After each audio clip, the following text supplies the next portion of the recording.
In today's video, things you missed in Yu-Gi-Oh! The Battle City Arc Part 3, and that's coming up.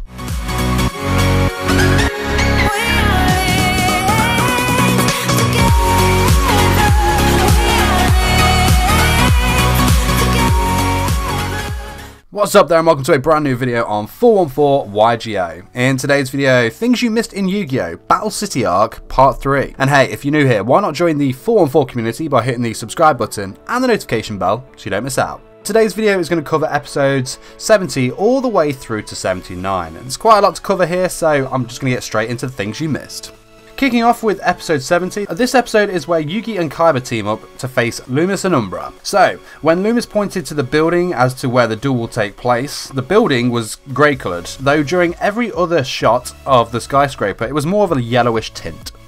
Before Umbra plays Masked Doll, we see a shot of his duel disc with Shining Abyss on the field, though this has a greenish tint to it, so it seems like it's been mistakenly labelled as a spell card. After Kaiba summons Vorse Raider, there are 3 cards left in his hand, and we see another shot of him holding only 3. But then he has more, and this is just before his next draw phase, so it's just another reoccurring cards mistake there.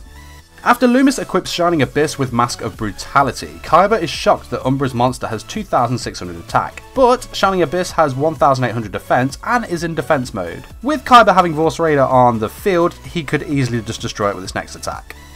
Umbra also says that Masked Doll negates the effect of his Mask of Brutality. Problem with this is that Loomis was the one that activated it.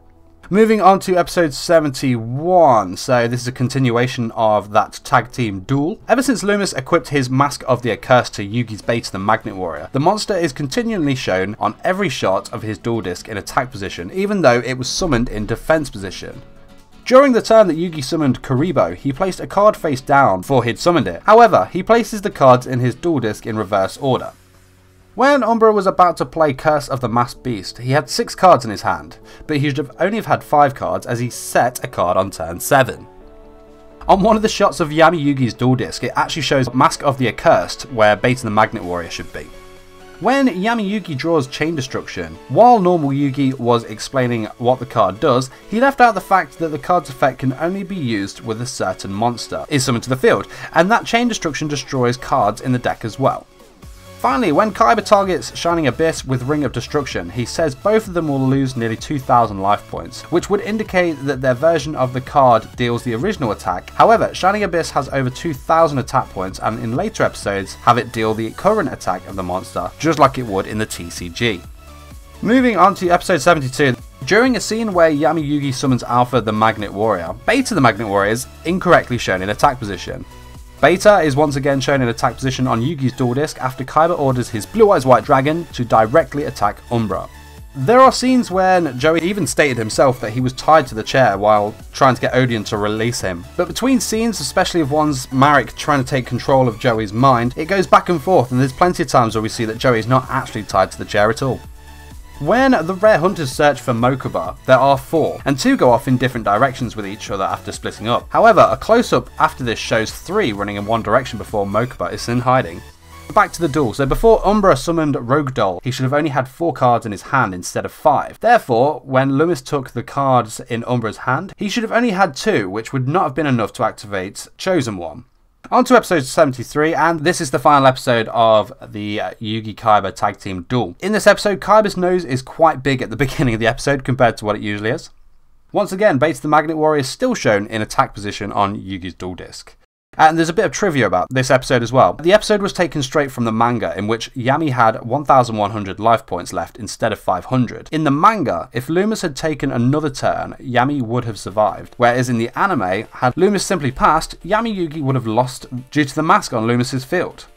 As well as this, Valkyrian the Magnet Warrior is treated as a fusion monster in this episode, which is why Yami Yugi retains 3 cards in his hand after summoning it. It would be treated as an effect monster in further appearances. As a result of this, this episode is the first appearance of any type of contact fusion in the anime, which is pretty cool.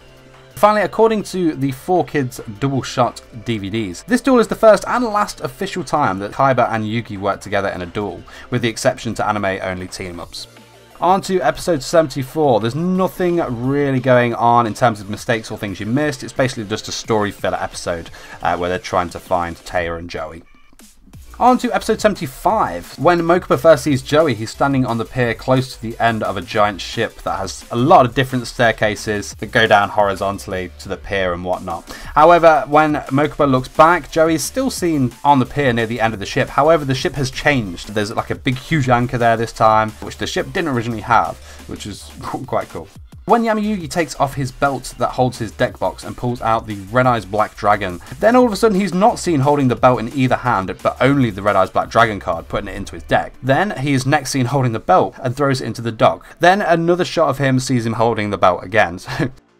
Finally, the chains attached to the handcuffs to the anchor occasionally switch position after attaching the handcuffs to their ankles. When the duelists first look up at the anchor, both of the chains are on Joey's left side, but when the anchor is shown in a close-up in the next scene, the chains are shown on each duelist's respective left sides of the anchor. Although neither Joey nor Yamayugi moved, the next sight shows both chains on Yui's left side of the anchor again. So not only have we got a changing ship, we've got moving chains, which is quite funny. Episode 76, continuing the Yugi-Joey duel here. When Kaiba explains the effect of exchange, he says it will allow Marek to take a card from Yugi's deck, but really it only allows him to take a card from his hand, of course.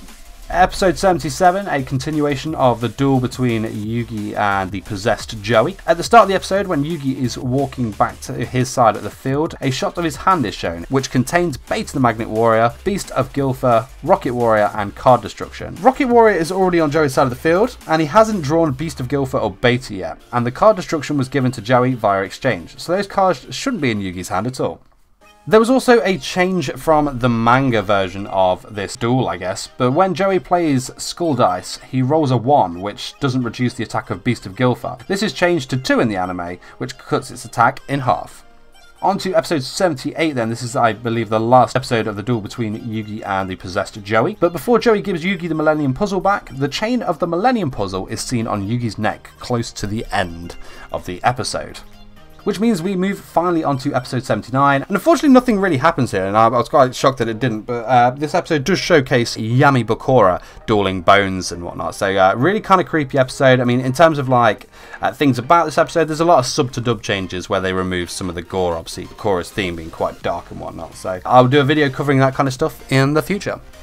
But thanks for watching. That was my video, Things You Missed in Yu-Gi-Oh! Battle City Arc Part 3. I hope you enjoyed the video. If you'd like to see more of these Things You Missed episodes, Yu-Gi-Oh! Fact videos, character deck duels, profiles and more, then hit the subscribe button right now. Also, if you enjoyed the video, don't forget to smash the like button, share this video with a friend, or leave me a comment in the section below. But that is it from me. I will see you in the next video. Take care.